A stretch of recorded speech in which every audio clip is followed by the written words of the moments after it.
To maintain the natural ecological system of the area, the Mawtneng Youth Welfare and Development Society, along with the DORBAR SHNONG Mawtneng, had organized an angling competition and traditional food fest at the village.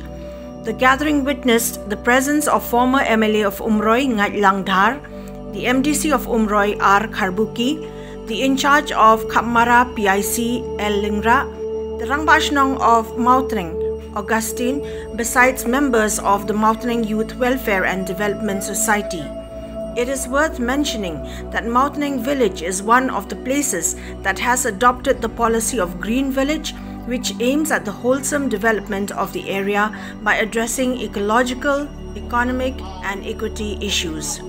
Speaking as chief guest on the occasion, NGAITLANH DHAR lauded the efforts of the youth for having organized a program that seeks to uphold culture and tradition, especially in times when the influence of the Western culture seems to be looming large even amongst rural areas of society. He also appreciated the youth's concern for education and responsibility to society by organizing the two events to raise funds for a school in the village. Ayo igibon gini gipagba ng kwai nganang mutray gani ka kwai competition lani ka kwai pras Henry daga jing start jong gisamla jong gani ka society bat ka jing start jong rong bas nong kam day pleng ka kwai competition kadai tang ka jing khut ka jing penmi fon na kamanta gani ka school kabadon gani ka SHNONG ngam joyo i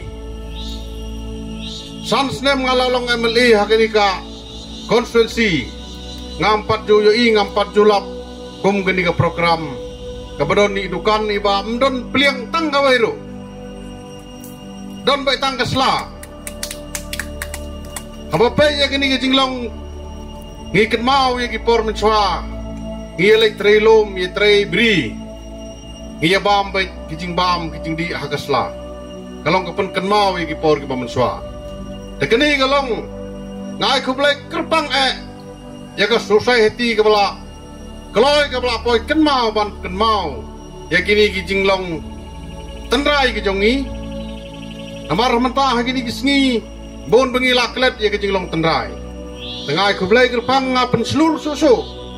ya ki samla jong ni ki SHNONG ya ki longkme jong ni ki SHNONG bat khamtam yo rong ba SHNONG ba ngikwa ban yo i kum kini kijaj program nakapor sekapor.